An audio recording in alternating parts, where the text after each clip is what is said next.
Bienvenue dans Carré VIP, vente, investissement et surtout problème, le podcast de l'IMO sérieux mais pas trop. Situation improbable, agent en galère, préparez-vous à un podcast de l'IMO aussi improbable qu'une AG à 20 h un vendredi soir. On est aujourd'hui avec Patrice et Jérôme qui ont à eux deux plus de 25 ans d'années dans l'immobilier. Bonjour Victoria. Bonjour. Comment allez-vous? Nickel, on est très heureux d'être là. Ouais, impeccable. En forme? En forme toujours. Toujours.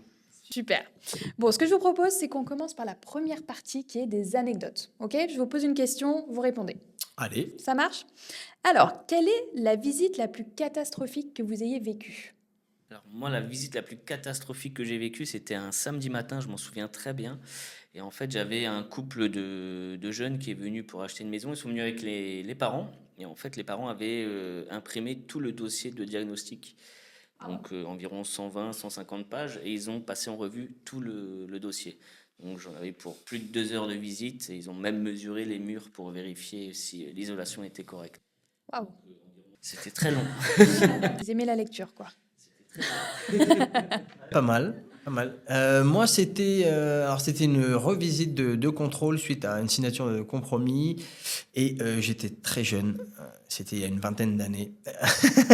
Et j'avais beaucoup bu la veille avec des amis et je suis tombé dans un traquenard. Sauf que le lendemain, je devais revisiter cette maison et j'étais vraiment dans le mal. Et j'étais du coup, pendant toute la visite, dans le jardin, à prendre l'air et à les laisser visiter, prendre leurs mesures. Voilà, ça s'est bien passé, hein, mais moi, j'étais vraiment au fond du trou. Ça devait être sympa. C'était un bon souvenir à raconter, mais pas à vivre. Imagine. Deuxième question, quelle est la demande la plus absurde venant d'un client avant d'acheter? Moi, la demande la plus absurde, alors je sais pas si c'est absurde, mais en fait, je m'occupais de la vente d'une maison style années 70, et en fait, le nouvel acheteur voulait garder absolument tous les meubles. Donc, cuisine fornica, vieux canapé, etc. Il voulait absolument tout garder, et même les napperons, etc. Il m'a dit, vous me laissez tout, j'en fais mon affaire. Ok, très bien. On va- Ok. Un collectionneur ou... Je ne sais pas, jusqu'à aujourd'hui, j'ai pas la réponse. Je sais pas ce qu'il a fait de tout ça, mais voilà. Il voulait garder l'âme de la maison. Ok. Pourquoi pas? Pas mal. Moi, je dirais pas que c'est absurde, mais surprenant ou enfin ouf. C'était quelqu'un qui a fait venir un sourcier dans le jardin de la maison pour voir avant de signature s'il n'y avait pas de mauvaises ondes et s'il n'y avait pas des ruisseaux souterrains qui traversaient au mauvais endroit dans la maison. Et donc, il avait son bâton de sourcier et c'était assez dingue à voir, quoi. Et donc, il était là avec son bâton à me dire, voilà, ici, il y a un petit ruisseau sous terre, et ainsi de suite. C'est un peu hors du commun comme Ouais, mais ils ont acheté, hein, enfin, les ruisseaux passaient au bon endroit, quoi. Voilà, pas de ruisseau, vous allez dire. des bonnes énergies, quoi. Exactement. Ok. On va passer à la deuxième catégorie. Je vais vous présenter des scénarios un petit peu absurdes et vous voyez comment vous réagissez. Ça vous va?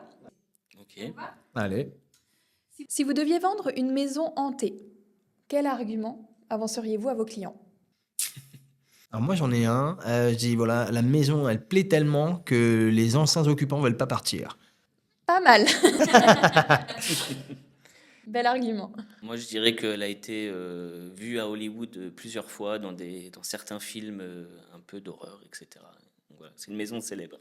Pas mal aussi. Ouais, pas mal. Pas mal. Ok.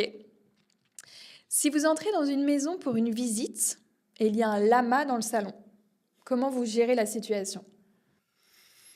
J'expliquerai aux acheteurs que le propriétaire revient du Chili et il est tombé amoureux du pays et en souvenir, il a ramené un lama. Donc c'est son lama, il sera plus là après la vente, mais c'est dommage. reste pas, quoi. Non, il reste pas, mais voilà. Ok, pas mal.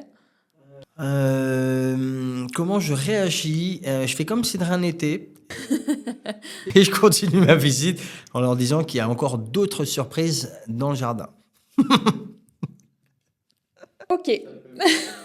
Ça peut fonctionner, on sait jamais. Voilà, Un malentendu. sur un malentendu. Troisième catégorie, on va jouer à tu préfères. Vous connaissez ce... Ouais. Bien sûr. Ok. Tu préfères que votre client arrive toujours avec 1 heure de retard en visite ou qu'il vienne avec toute sa famille? Moi qui vienne avec toute sa famille. Mais toute sa famille. Toute sa famille, les cousins, les oncles, les tantines, tout. Tout le monde venait. Venez tout le monde. Venez tout le monde. Et il n'y a aucun problème. Bon, c'est juste, faut gérer quand tout le monde se disperse, mais non. Oui, le retard, j'aime pas ça. Non, moi je préfère qu'ils viennent tout le temps 1 heure en retard. Comme ça, je prends un rendez-vous 1 heure en avance. Bonne stratégie. Bonne stratégie. Voilà. Ok. Vous préférez qu'un client veuille toujours négocier au centime près ou qu'un client change d'avis toutes les 10 minutes? Qui négocie au centime près. Au moins, on sait à quoi s'attendre, même si c'est dur et compliqué, mais il n'y a rien de pire que, Une girouette. voilà, que les personnes versatiles. C'est pas faux. Super, l'épisode touche à sa fin. On se retrouve le mois prochain pour une nouvelle édition. Et n'hésitez pas à nous dire en commentaire ce que vous aurez répondu. À bientôt! À bientôt. Allez, ciao, ciao.